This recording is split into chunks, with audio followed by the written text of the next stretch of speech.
نحمدہ ونصلی علی رسولہ الکریم اما بعد۔ مقدمہ صحیح مسلم کے حوالہ سے آج ہماری یہ بحث تھی،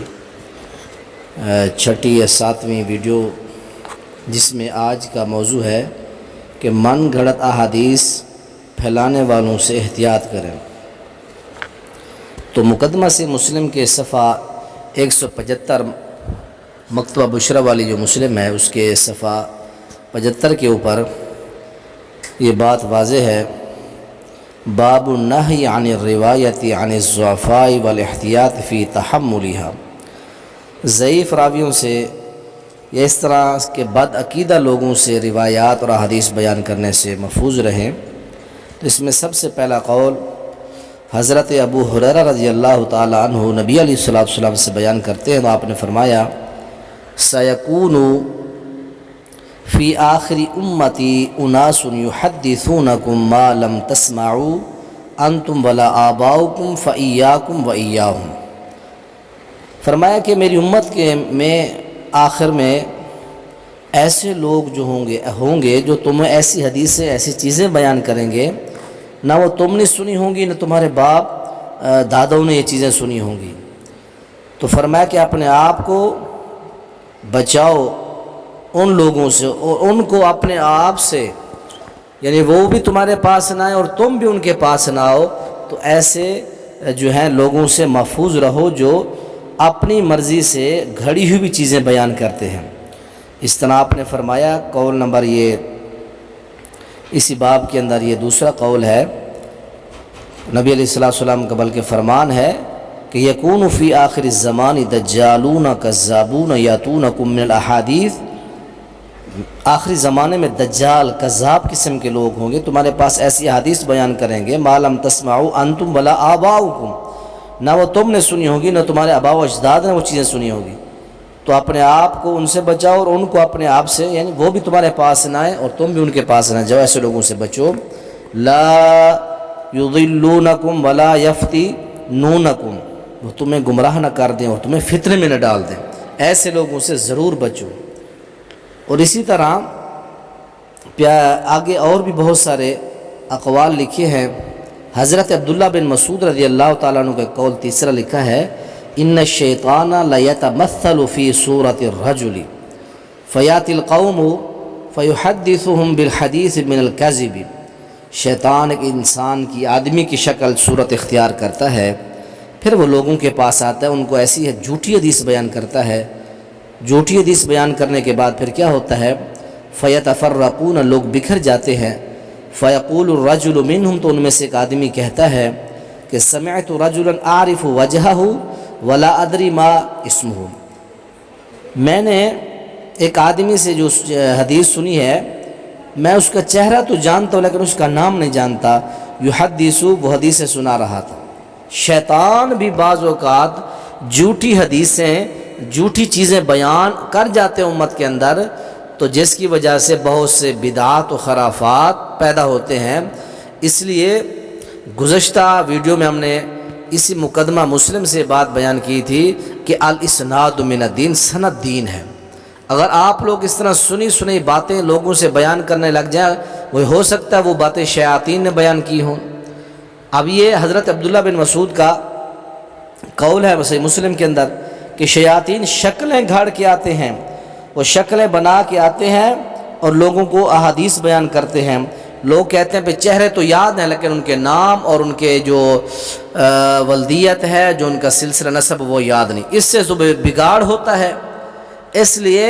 جب بھی حدیث بیان کریں، آگے نبی علیہ الصلوۃ والسلام سے ابن عباس رضی اللہ تعالیٰ عنہ بیان فرماتے ہیں کہ اذا کننا نحدث عن رسول اللہ اذا لم یکن یکذب علیہ، اللہ کے نبی سے ہم بیان کرتے تھے جب آپ پر جھوٹ نہیں بولا جاتا تھا، فلما رکب الناس الصعب والذلول تو ترکنا الحدیث عنہ، تو فرماتے ہیں کہ جب لوگ ہر مشکل اور آسان سواری پر سوار ہو گئے تو پھر ہم ہر کسی سے حدیث بیان نہیں کرتے تھے، یعنی لوگ جب بہت سے کثرت سے حدیثیں بیان کرنے لگے تو نہیں پتہ تھا کہ حدیث بیان کرنے والا کون ہے، کس سے بیان کرتا ہے۔ جب اس طرح کے حالات آ گئے تو ہم نے بیان کرنا چھوڑ دیا۔ اور اسی طرح جو بد عقیدہ قسم کے لوگ ہوں ان سے بھی حدیثیں نہ بیان کریں۔ جو بد عقیدہ لوگ ہیں، صحابہ پر، نبی علیہ الصلوۃ والسلام کے صحابہ پر، آپ کی جماعت پر، نیک لوگوں کے اوپر تبرہ کرتے ہیں، ان سے بھی حدیثیں بیان کرنا سلف صالحین نے، محدثین نے منع کی ہے۔ مثال کے طور پر عبداللہ بن مبارک رحمۃ اللہ علیہ کا قول مقدمہ صحیح مسلم مکتبہ بشرا والی کے صفحہ 87 پر قول لکھا ہے آپ کا، سمعت علی بن شقیق کہتے ہیں کہ سمعت عبداللہ بن مبارک یقول علی رؤوس الناس، عبداللہ بن مبارک سے میں نے سنا وہ فرما رہے تھے، لوگوں کے سامنے کہتے تھے، کیا فرماتے ہیں کہ دعوا الحدیث عمرو بن ثابت فإنہ کان یسب السلف،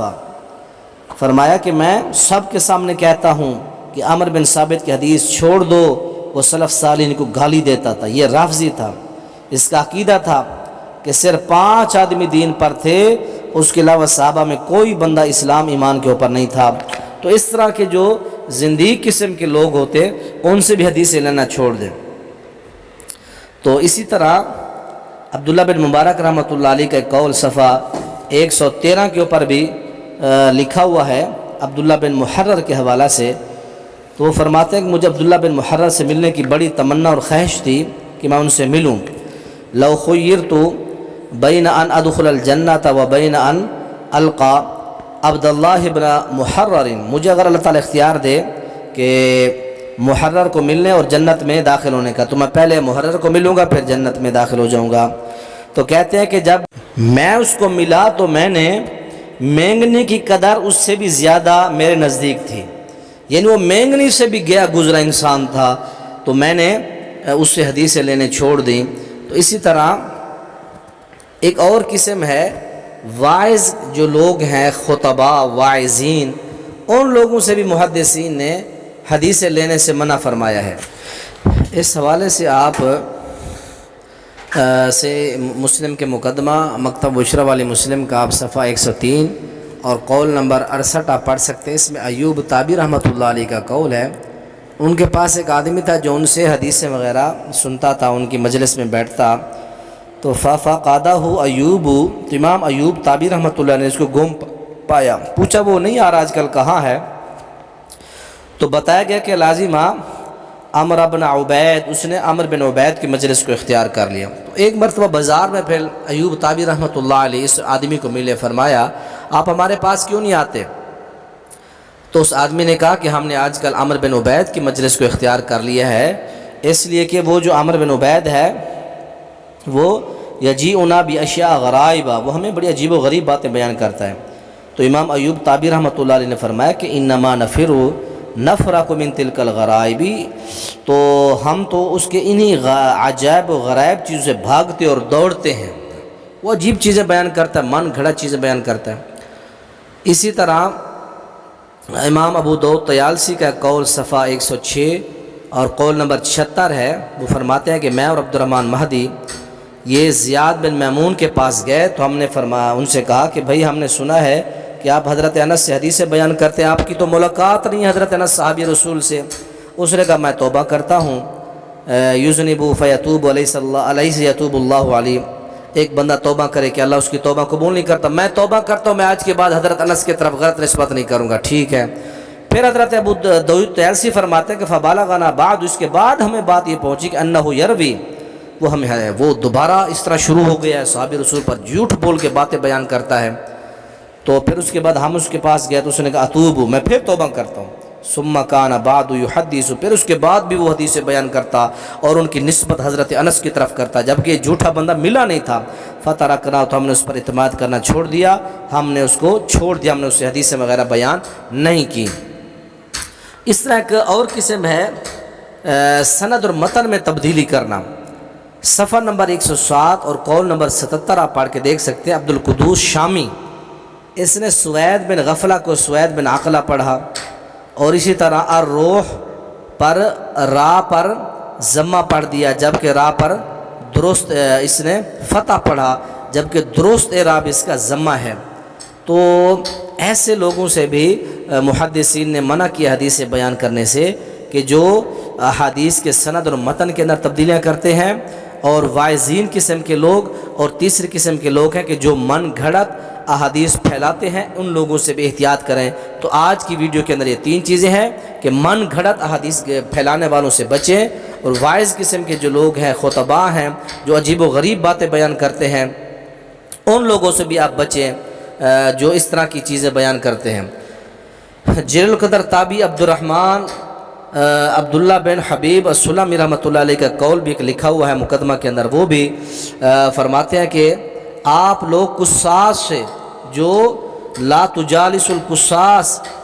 آپ قصہ گو خطیبوں سے، قصہ گو لوگوں سے بھی حدیثیں بیان نہ کریں جو من گھڑت اور جھوٹی چیزیں بیان کرتے ہیں۔ تو یہ تین قسم کے لوگ ہیں، ان سے حدیثیں بیان کرنے سے ہمیں بچنا چاہیے۔ تو اللہ تعالی ہمیں عمل کرنے کی توفیق نصیب فرمائے۔ السلام علیکم ورحمۃ اللہ وبرکاتہ۔